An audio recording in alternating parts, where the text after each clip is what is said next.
This is the Texas Land Guys podcast, hosted by brothers Tim Dosh and Tom Dosh. With their partners David Marshall and Trip Rich, they have built DMRE, the leading land brokerage in Texas. With decades of experience brokering deals between landowners and real estate developers, they take you inside the deals that move the market.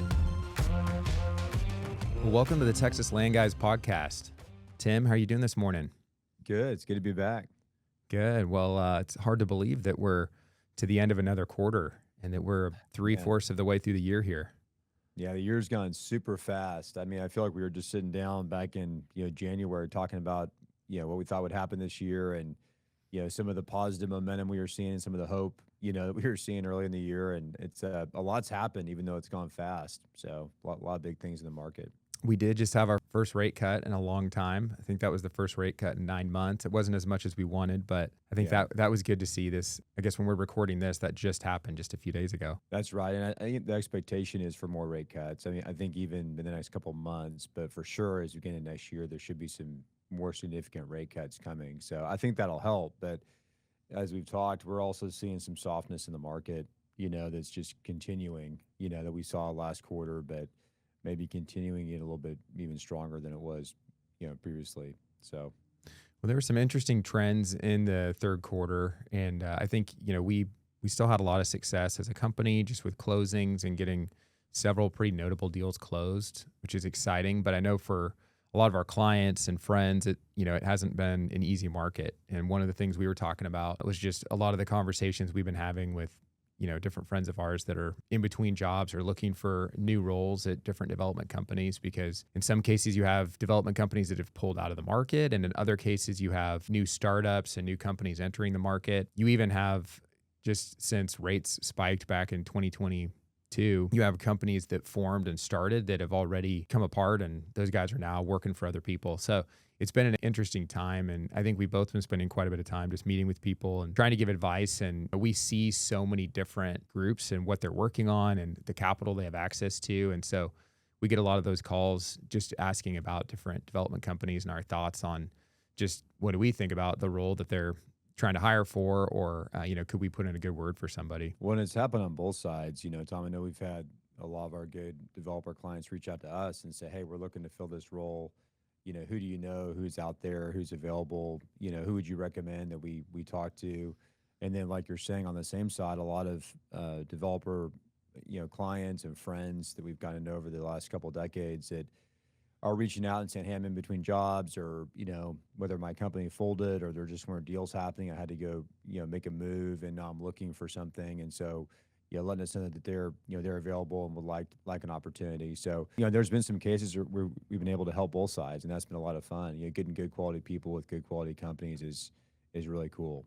So, yeah, I have a friend that he just got picked up, which was pretty exciting. It's been a difficult job market, where there's been some companies hiring, but then at the same time, just really selective. And but he just got picked up, and I'm excited for him, and he's already getting going on some projects. But then there's another friend that he said, it's just been one of the more difficult job markets that there's been in quite a while. So what advice would you give somebody that's been trying to land a job here for maybe like 12 or 24 months, just in the development space? And these are, what I'm seeing is these aren't the guys like starting out as much. Those guys will get laid off, or a company will downsize, or move out of the market, and they can normally get picked up. But it's actually more the experienced guys, that are maybe more of a senior role, and they thought that the company was going to be active, and then that company's not, and so they move on. But then that leaves that guy in a tough role. I think it's tough. I mean, I don't know that there's easy advice that you can give. I mean, I think that what people need to be thinking about long term is, who do you align yourself with? What company shares your values, is going to be a significant player in the market and able to do deals. Because we all know that there's a wide spectrum of developers, and there's some that we really respect that are just top tier groups that are going to get deals done in any kind of market. There's kind of the middle of the pack, which are groups that still get deals done. They're definitely more vulnerable to difficult markets. And then there's kind of the bottom of the barrel groups that tie up a lot of stuff. They don't close deals. They can't capitalize deals. And so I think it's tough when you're in that situation of a weaker market where there's not a lot of openings. But I think trying to hold out to get with the right firm that's, quality people shares your values. And I would think even if it's not necessarily the role that you prefer, but getting on with that group, adding value, helping them be successful and helping them execute however you can, and then hoping that that grows into something maybe bigger, longer term with them, but sort of getting on the right bus versus the wrong bus. Because I know, Tom, that, like us, you've seen so many of these groups where it's like you just don't want to go work with that group because they're not going to get anything done. They're going to waste everybody's time. In some cases, there's not a lot of integrity. They're going to say things in the market that overpromise, underdeliver. And they just have that reputation. So I don't think you want to align yourself with that kind of a reputation. So I would look really at reputation and values and make my decision there. And then know that we're just in a difficult market, but it's not always going to be this way. It's going to get better. I really do believe the next year or two, we're going to see a big improvement in Texas. We have things to work through that are challenging, but I think we're going to see more deal volume, in the future for a lot of these developers. Well, that's good advice because I'm even thinking just about some of these younger guys and girls that are maybe at good shops today, and they're a little bit susceptible to getting that offer from one of these other companies. And not to say that these other companies that will come into the market, never end up planting a flag and building a bunch of deals and being successful, but the really successful, just tried and true developers that we've seen just year after year, good, bad market, get projects done, treat their people well, and people will stay for a long time. We've seen leadership grow, promote, and be at these companies for decades, but there's still a tendency, I think, just to always be looking for like another opportunity. And I think that maybe that's the advice too, to give to somebody that's just younger in the business, is don't just jump at that other opportunity and maybe believe that there's going to be this new company that enters the market that's going to go do 10 projects next year. Or, what a lot of these companies will say and kind of sell to people. Yeah. If you're at a shop where you feel like you said, good reputation, you're being treated well, it's a good opportunity, I think there's a lot of value in staying, because some of these guys that have gotten in trouble and they're just have been in difficult situations, just aligned themselves with groups that were probably just over promising at the end of the day. Like even if the market would have stayed good, you really can't accomplish everything that these groups are saying they're going to accomplish in such a competitive market. It's almost like saying, we're gonna like start a new professional football team and win the Super Bowl in the first year. And it's like, well, that's gonna be really difficult to do, just because the market's so competitive. And so that advice I think is good. Just kind of the grass is not always greener advice. That's good. And that's good for people on the brokerage side and the developer side. I think if you're at a company where you share values, they're good people, you're all going in the right direction, don't blame the market, a very difficult market, a lot of challenges we haven't seen in years, on your company, or even maybe on yourself. Just keep working hard and be very careful that when you're being recruited, you're going to be told a lot of things to sell you. And how many times have we seen the company come in from out of Texas and say, we're going to come into Texas, we're going to be in every major market, we're going to do 15 deals, it's going to be crazy. And then sometimes those groups never do a deal, or they come and buy 2 sites and then 3 years later they're selling them. We've seen that so often. And so I think that's a really good point to think about. Be careful if the grass is always greener, and be at a quality company that shares your values, that can execute well in the geography that you're in, and weigh that higher than the potential huge upside you could get, by being with some unknown or some untested company. Yeah, and some of these companies too have just a history or a track record of just hiring a ton of people when the market's good. And this, I'm more thinking probably maybe the single family space. And there's some multifamily developers like this too. There's not as many industrial that I can think of, but they'll just hire a lot of people when the market's good. But then as soon as the market turns, they'll go kind of shed a lot of people. And so we've definitely seen that here in Dallas this last quarter.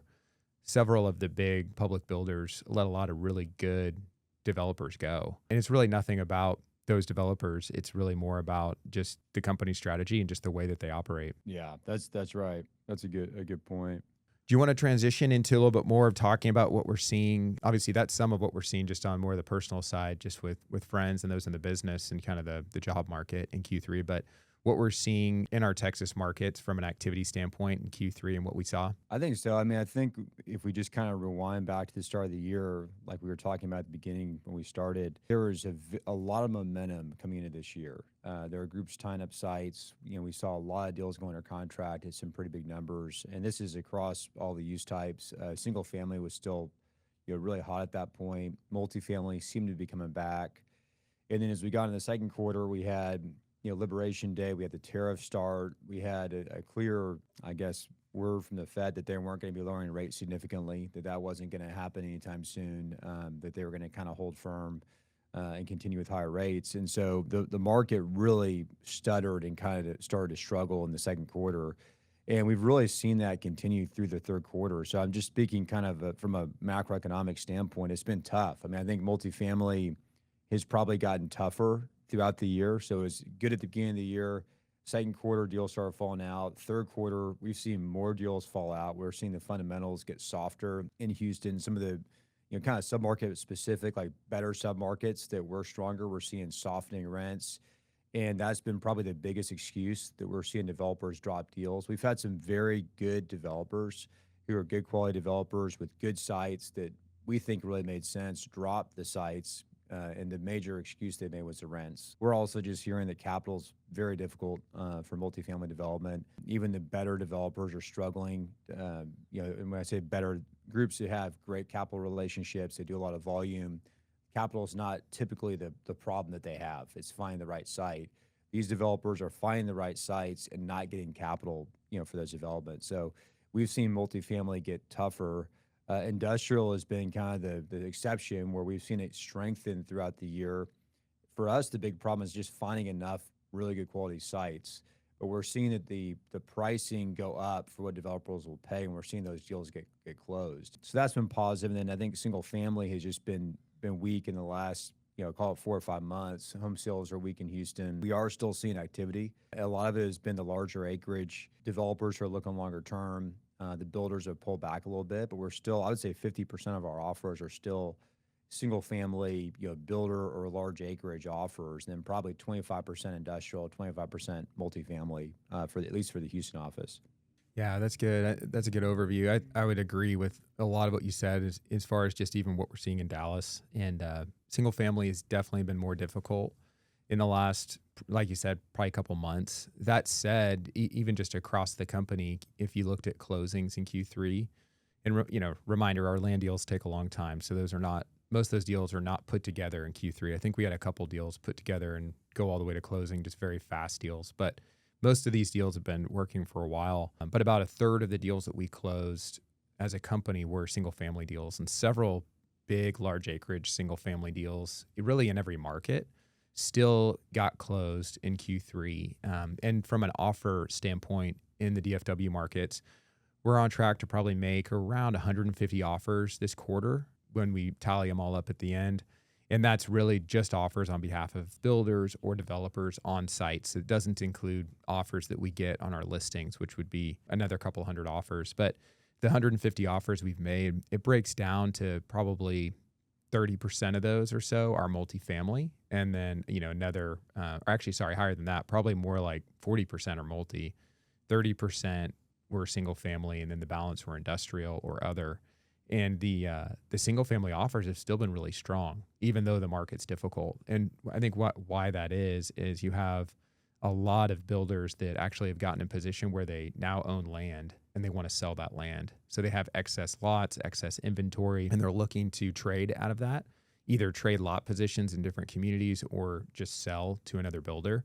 And so those are a lot of the projects we're working on. It's gone from, beginning of the year, to your point, if you had finished lots almost anywhere, those would sell pretty much immediately. Now there's a large number of finished lot opportunities available all across DFW. And so our team here in Dallas is really working and focusing on a lot of those deals. And there's some pretty amazing opportunities. I mean, you're talking about markets like Frisco, where there's finished lot opportunities, and these are incredible locations, zoned to good schools. Again, there's no way that you probably would have even had an opportunity to buy these sites just 12 months ago.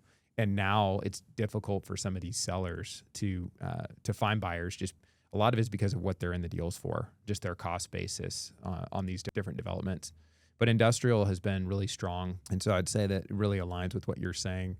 We took out several industrial sites in Q3 in Dallas. We took out 4 in a row, ran processes on those, marketed those for the sellers, found buyers really for all of them. One of them is going to trickle into Q4 before we pick the buyer, but really strong offer activity. Really, I would say not surprised because we expected there to be good activity, but the pricing came in really strong. We always do a broker opinion of value before we'll take those out, and pricing came in at or above our premium value on those sites. Really quality developers came and offered on those sites. And so that was really encouraging to see and exciting to see. And I think that's an area that we're really focusing on here in DFW because, to your point, there's just a natural governor on supply. It's really hard to find good industrial sites.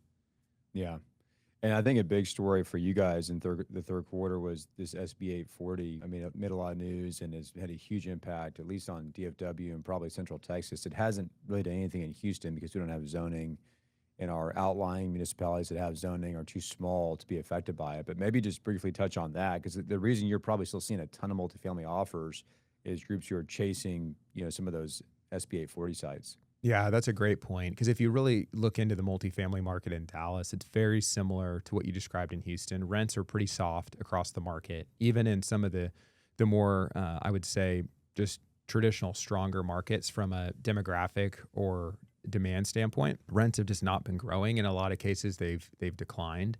And so when SB 840 came out, it really allowed developers to go pursue the type of projects they've wanted to pursue, which is surface park, wood frame construction, multifamily projects in the suburbs, and pursue those in better suburban locations.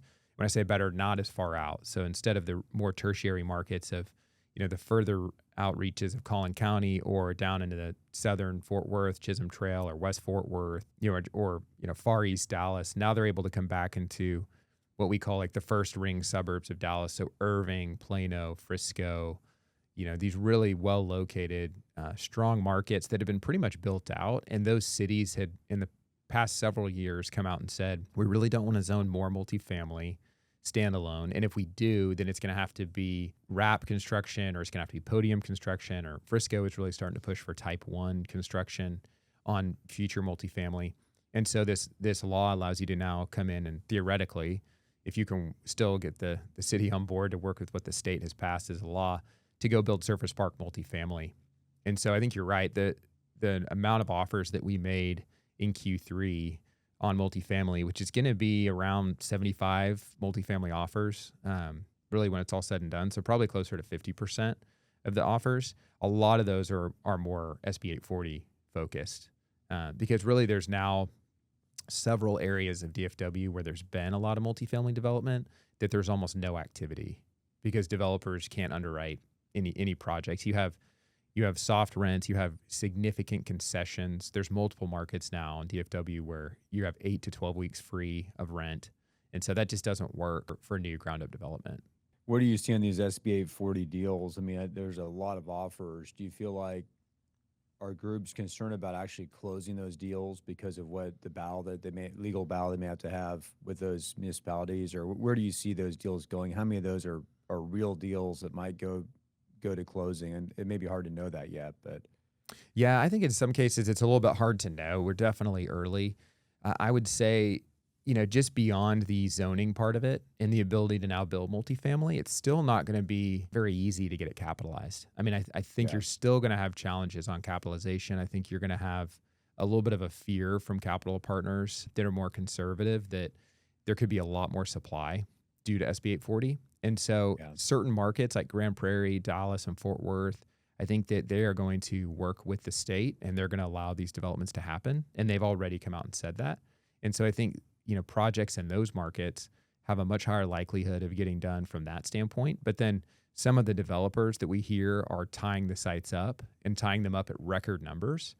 I think I start to question just, will they be able to get those capitalized? Because, you have developers that we haven't seen perform the last couple of years when they've had sites under contract. They haven't been able to raise capital.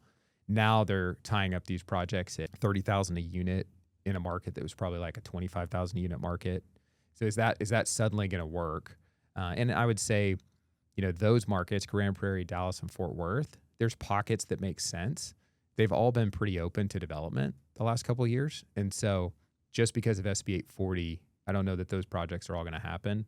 And I think it's more of a capital concern. Now, I think when you take markets like Plano and Frisco and Irving, those markets are in very high demand. And those cities have come out and they've all said different things. I mean, I think that Plano is probably of the three, the city that's going to work the most with developers. And because Plano is so well located, there are areas that make sense to go build high rise. And there's areas that make sense to go do podium and that type of product. I think some of those deals happen, but Plano can't support like 3 new high rises. I just don't think that it can. And so it'll be a capital question again. So I think you'll see a couple projects get done. I think the cities will work with some of these developers. The developers we have chosen to work with have strong capital backing, and we really like their strategy. And in most cases, that strategy has been, we're going to pursue SB 840, but we have a fallback plan of trying to zone it through the city, and we think we have a case. So instead of trying to ram something through the city, we're really going to try to work with the city and take a site that maybe had some multifamily zoning and just upzone it.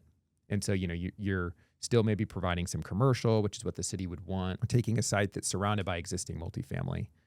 It qualifies for SB 840. If you can't get SB 840, then you'll go and zone it. And so it's definitely kept us really busy. We've tried to be really smart with what we've worked on. It'll be interesting to see. I mean, our business, especially when we're representing developers on the buy side, it's a numbers game. It kind of always is.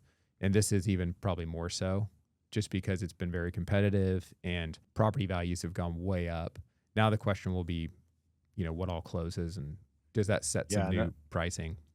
That's, I think, the biggest point, because like you said, property values have gone way up, which is, I think that it's like maybe they've gone way up. Yeah. What sellers have been able to demand because there's a land rush, because SB 840 passed, every developer's like, we got to go get sites, we got to go take advantage of this. So that created this land rush where pricing really got so high that the deals don't make sense, even if you can build what you want to build, or maybe a lot of them don't with where the capital markets are. And so it'll be interesting to see when the dust settles, are these numbers really justified and how many of them get done? And like you said, the legal aspect of, will the cities be able to kind of stymie a lot of this through just slow playing developers and putting roadblocks in their way and creating legal impediments, the developers have to fight through, and how much are they going to be willing to do that? I would think a lot of developers won't want to take the risk of closing on a site without really knowing they can build what they want to build. Yeah, that's right. They won't. I mean, we don't really work with developers that are willing to take that risk. And so I think there's still just a lot of unknowns around exactly how these cities that we know to be more combative or difficult, like a Frisco, when we had Tommy Mann on the podcast, and he said, the spectrum kind of had Frisco on one end being more difficult, and then you have, at least up here in DFW, Dallas, Fort Worth would be on the other end, as already coming out and saying, like, we're going to work with developers. This is how we interpret the law, and it's pretty favorable toward development. And so, I think that it'll be interesting to see how it plays out from a supply standpoint. And I don't just see there being a ton of projects that get done, because I think there'll be scenarios where SB 840 just doesn't apply, where developers thought it did, because there's a lot of specificity to the law, like proximity to heavy industrial, proximity to airfields. Like you can't, it gets pretty complicated. And so what Tommy had said was really every site has to be taken on an individual basis.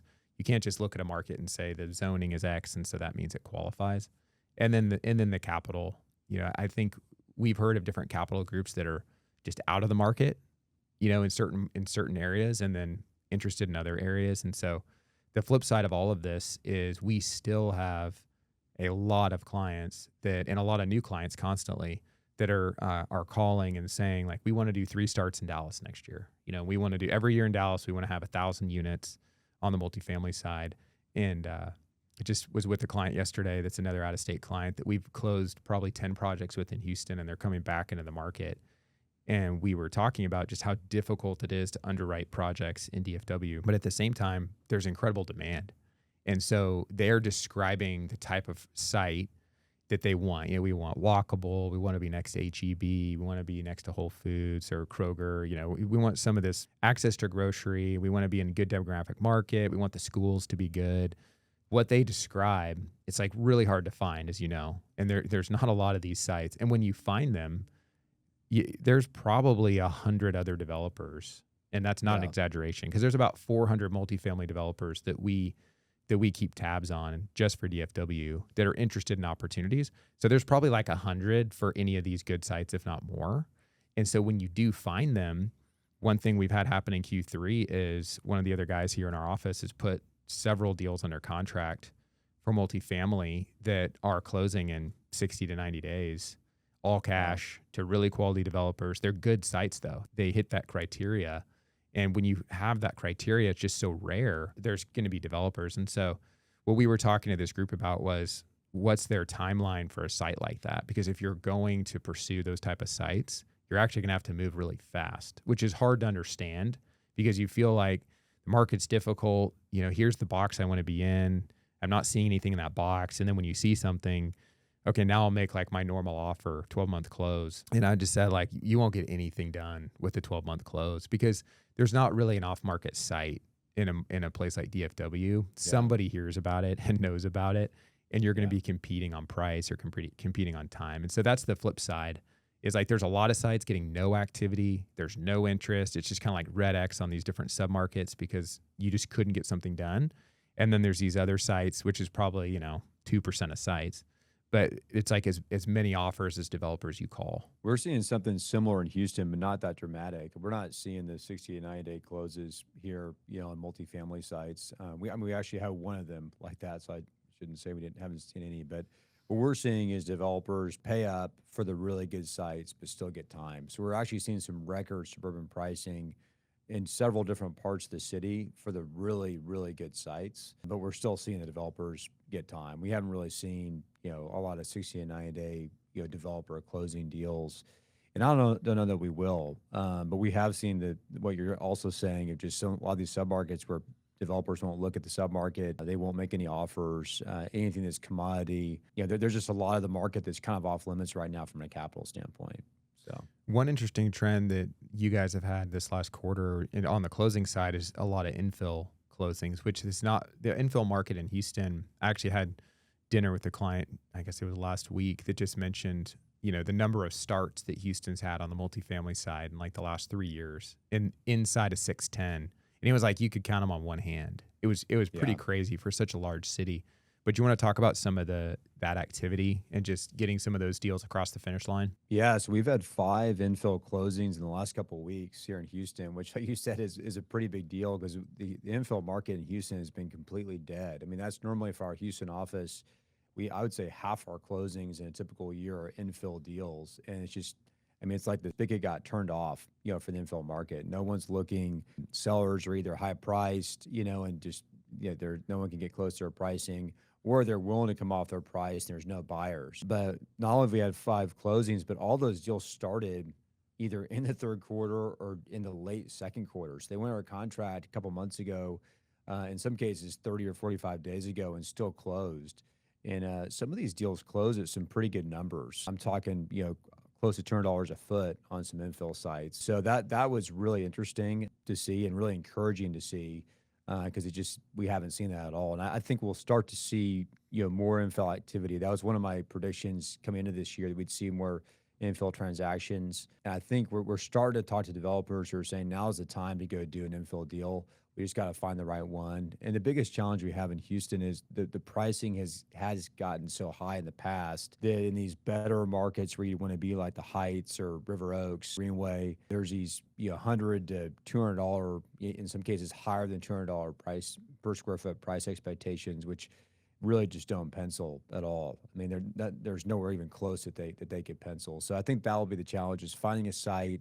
We're already hearing developers say that they'll stretch. Maybe they can get to 125, 150 on some of these better sites. But can we get the buyers and sellers to come together where for a price that works for both sides? And then can you capitalize the deals? Like you mentioned from that client you talked to, that the benefit is there's really no new supply inside the loop. I mean, there's 2 deals in the Heights that just got delivered across the street from each other that are in lease up.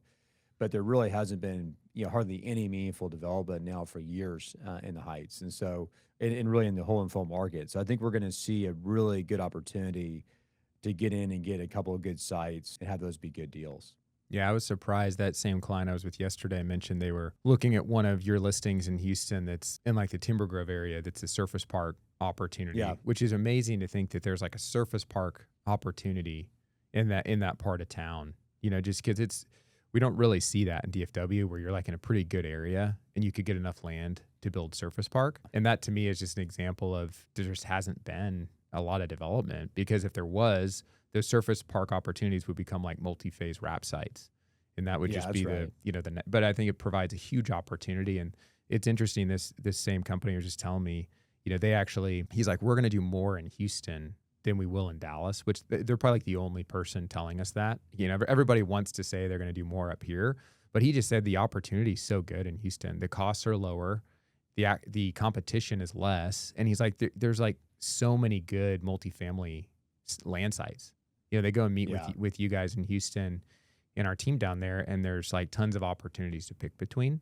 And it's just not really like that up here. It's a lot of it, like there are opportunities, but definitely not to the same extent. And so that I still think Houston, from a fundamental standpoint on the multifamily side, makes a lot of sense to invest in. It's just going to be a battle to get the capital. Those guys are really sharp, and I think a difference with them is a lot of their money is private capital, and so they're able to look at the data to be counter cyclical or counter to where the rest of the market is, and then they have investors who have done very well with them over decades, who believe in them and trust them to go make those deals. And we love talking to them and seeing what they do, because they tend to be the ones on the kind of the cutting edge that make the right decisions and get the reward for that.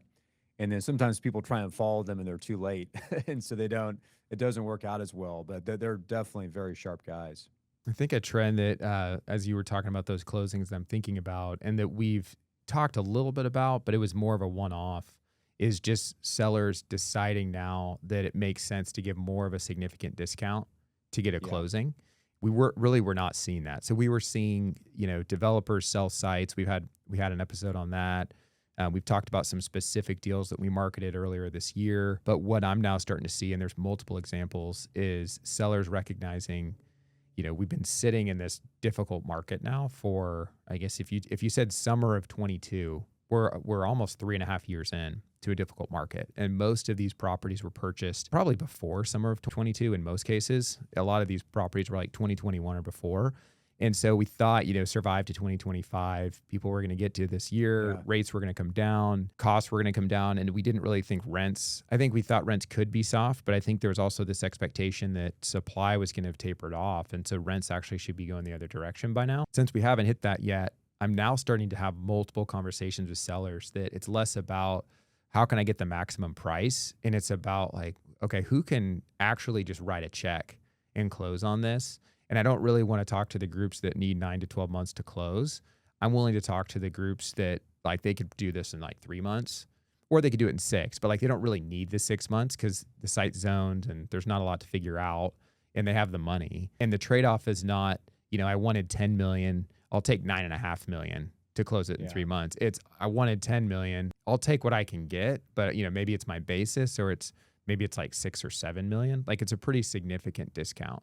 I think in a lot of cases, we talked about this probably towards the end of Q1 when we did that episode. And we said, if you're a developer that's holding on, you got to be careful how long you keep holding on, wanting that higher price. Because there's some of these sites, and we've marketed some, where we got a lot of offer activity, but it just didn't get as high as the developer wanted it to be. And so they decided to hold. And I think in some of those cases, we don't see that getting better anytime soon. It could be Yeah. quite a while. The ability to sell, if you have a real buyer, meaning a buyer that actually has capital, I think you got to think long and hard about that. And so those are the deals that we're starting to spend just more time on. And I'm starting to see that now in multiple cases, which I think is a good sign that, sellers are starting to adjust. And I think there's going to be an uptick in deal activity from that standpoint. Yeah, I mean, I think you have to look at reality. If you're any kind of investor, the most dangerous thing is when you're not looking at reality, you're making decisions on a false premise. And so we're seeing a lot of these developers that they have an arbitrary number in their mind. My site's worth X, and a lot of times it's, well, I paid this for it, I have this much carry costs, and I have plans. And so I'm just going to kind of lump all that together, maybe throw an internal rate of return on top of that, and that's the number. And then they get mad when the market doesn't come to their number. It's like, these people, they need to pay, we have the best site, they need to pay this much. And it's like, that's not reality. You're in some cases you're 30% higher than where the market is. And so what we've seen is there's been some groups who've said, you know what, what's reality. And reality is not just where all the offers coming in. Reality is the group that will actually close, who actually has capital. And when you talk about a quick close, like you're saying, that's the most real group that there is. They have cash, they can close in 60 days or 90 days. And we've seen some of those deals happen, and the groups have gotten out of their sites. In a lot of cases, it hasn't been that bad. I mean, in some cases, maybe they got a higher price than what they paid. They didn't get money for their plans. They lost a little bit, but they still did pretty well. But the groups that are holding on to a super high price and getting upset at the market for not being there, or they go pick a very weak sponsor who just put a high number on a piece of paper to tie it up to try and go float out there to capital markets, and their chances of getting it done are super low. And we've seen that happen too. You're just wasting your time.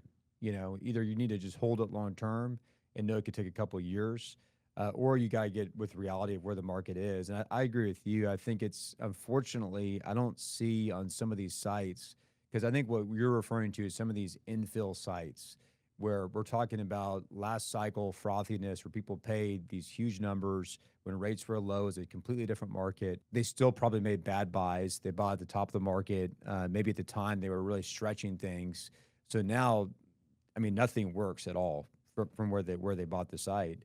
And you have to just readjust your expectations and get with where the market is, and realize the market may not fundamentally change that much in the next 12 to 18 months. And maybe it will in 3 years or 4 years, but do you want to hold that long? Is it really worth that, 20% that you think you're losing to hold that long? And the reality is it probably isn't. Yeah, it's an interesting conversation because, you'll hear, well, they have really deep pockets, they can hold, but it's like, but does having deep pockets make sense to just hold? Because most of the type of owners we're talking about, there's reinvestment opportunities. So there's an opportunity cost to that. And so like one of the sellers we're working with, he's very much approaching it, what's best for the asset and living in reality. And so his whole thought is, what's the price I can cash out at?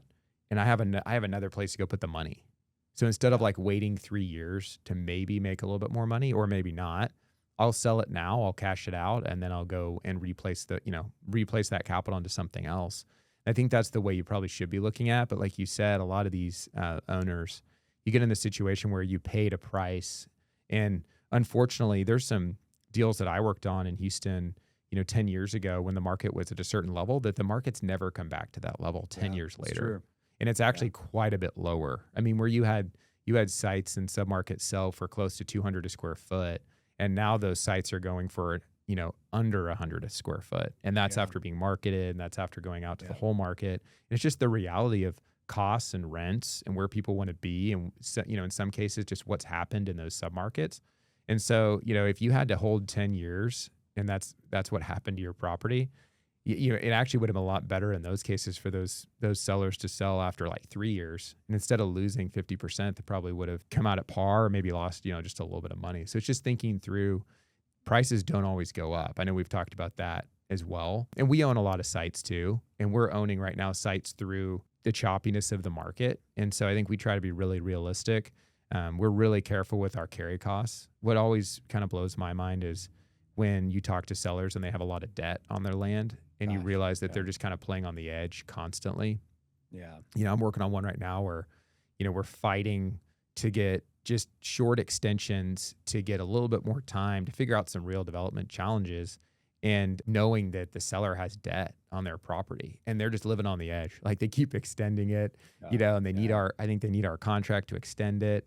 And it's just like, I wouldn't want to, make decisions that way and plan that way. And so just, there's a lot that goes into it, but I think seeing some of these sellers make that choice in the cases that we've seen, I think it's been the wise decision to just sell now, either take the write down, maybe come out at par, maybe make a little bit of money, and just go reinvest the capital. Yeah, I mean, it's kind of crazy when someone says, I have deep pockets, so I can afford to just hold this and keep feeding it, and not take some money and have some opportunity potential to go do another deal. I mean, I think the smart investors, and it's any smart investor, deals with the reality. Everybody makes bad investments. I mean, I've made bad investments, and so you have to realize that, and realize like this doesn't really have a chance to turn around a lot. I got to, separate it from my ego, and I got to make the best decision for this. And then I need to go do something better with the money that I get out of it, and move on. And that's, really the people that have deep pockets or sophisticated investors typically do that. And so that's not a very good defense when they make that comment. But I think the hard thing is it's emotional and people don't want to admit that they were wrong. And so they don't look at reality for a really long time until sometimes they're forced to look at reality, which, like you mentioned, in the case of debt, which is, I think, one of the scariest things with land. If you have a lot of debt, land is not very liquid. And so you get in a tough market, you could really get stuck. And so you may get your hand forced where you have to do something. And I wouldn't be surprised if we see more and more of that. That hasn't really been a big story so far the last 3 years. We haven't seen a lot of foreclosures. It seems like banks tend to be working with borrowers. But I mean, I think as this continues, you get groups who are over leveraged. At some point, I think you have to have some of that break loose. Yeah, I mean, I had a conversation yesterday with a group that called me that's like a hard money lender, and they lend across Texas. And he was saying, a lot of what they lend on are more assets, but they had land, and they're taking it back now, especially in some different pockets around Austin. And so he was calling us because we have our land fund, and we're out buying properties, and we can close quick, all cash. And these hard money lenders don't really want to get land back. I don't think that's really the goal. So no, the goal is to make a lot of money lending the money. Yeah. So, but to your point, we weren't seeing a lot of stuff come back, and I think it's just because it takes time, and we're now sitting in 3.5 years, like I said earlier. And I think from the vantage point we have right now, we do believe, like you said, it's going to be coming back in the next year or two. But there's going to be certain submarkets that it may take longer. And I think it's probably going to take that long in a lot of cases. And so for those that are kind of like holding on, it's going to be a little bit more of the same. And if you have debt, you really got to think hard about that. Yeah, no, that's right. Do you want to hit any of the kind of the high level trends or any of the metrics, Tom, that we talked about? Yeah, I know we hit some of them. I think, single family, like we said, I think across all three offices, even though kind of looking forward, there's some choppiness just with home sales. I think single family was actually the strongest from a closing standpoint in Q3. And a lot of those were larger acreage deals that we've been working on for a while. And then, that was actually followed up not by multifamily, but more by industrial and commercial as the next most closings that we had. And then we did have multifamily, but I think multifamily was probably 20-25% of what we closed in the third quarter. And to date, I think we're at about $500 million that we've closed across the offices.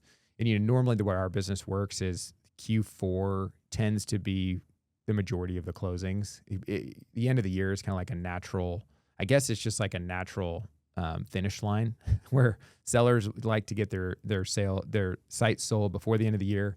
And developers a lot of times want to close out before the end of the year. So we have quite a bit scheduled to close here in Q4. And it's a mix. It's a mix of, multifamily, several multifamily sites, more single family.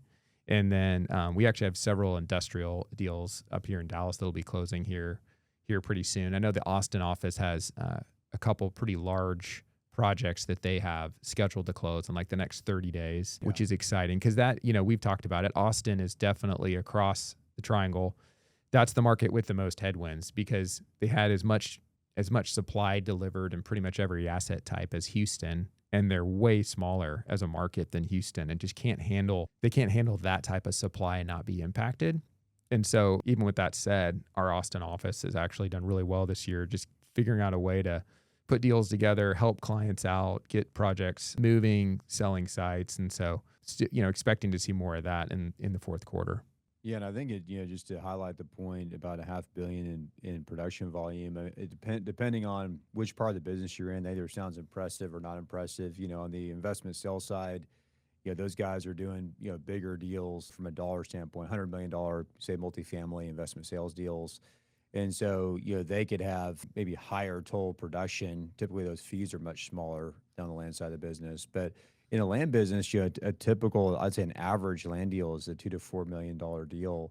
I think our average right now is around $7 million. But that shows you that's a lot of deals. I mean, that's a lot of volume to get to $500 million here, sitting kind of towards the end of the third quarter. So I feel really good about just how our team's executed this year, and being able to, like you said, finding the deals wherever they are. We've done a lot of fast deals, which is unusual for land, kind of all over the place, all different kinds of uses, different parts of town. So I think our teams have really dug deep and figured out how can we be successful and execute in what's been a continued challenging market, and then set ourselves up for success as we get into what is hopefully, a better market here in the future.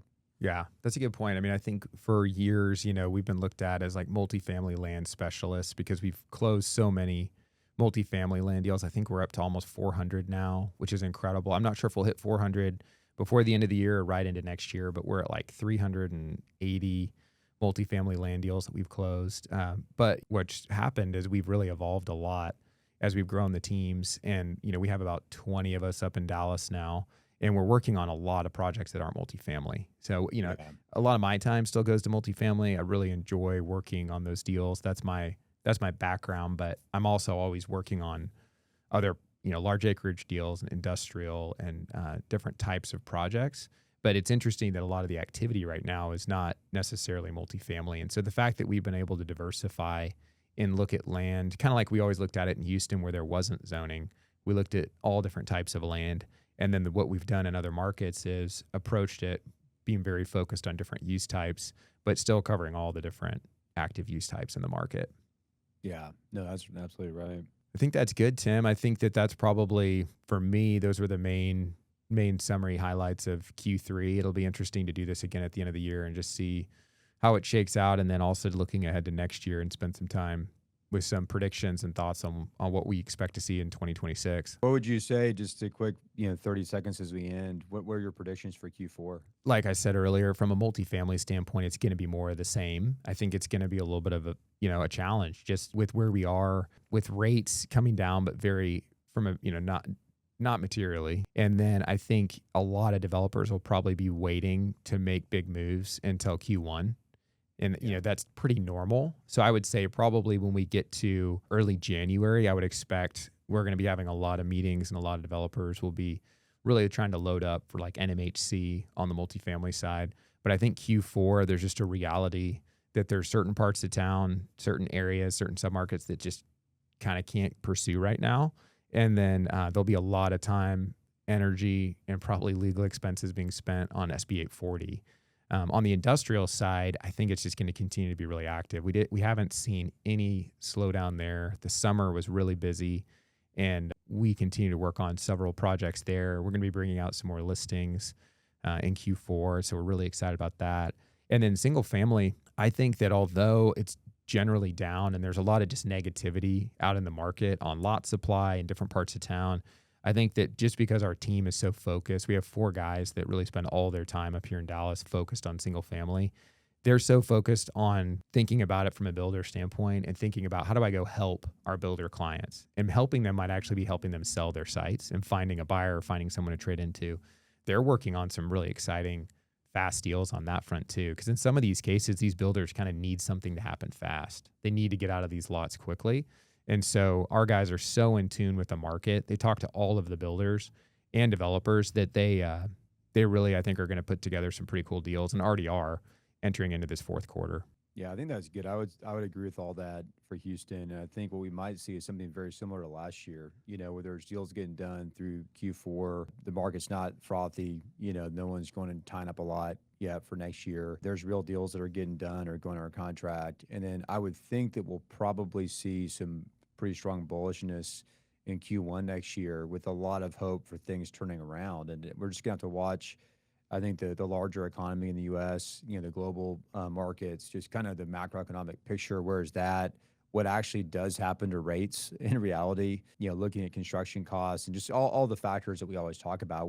What's that story going to be next year, to see if that bullishness early in the year actually pans out, because it really hasn't the last couple of years. I think I would say almost every year, 23, 24, 25, there's been a moment of kind of bullishness and we're coming back, and then that's been, kind of dissipated once we've gotten into Q2. So hopefully next year we can make a run, through the whole year and see a stronger recovery. Well, Tim, thanks. I think that was good. Yeah, it's good. Like I said, it's pretty crazy. We've been doing this now for 3/4 of a year, and we're entering into the home stretch here in 2025. That's right. Yeah, it's been fun. We love all the listener feedback. We get a lot of emails and calls, and folks reaching out saying that they appreciate the podcast and things that they liked about it. So please continue to reach out. That means a lot to us because as we continue to put this out there.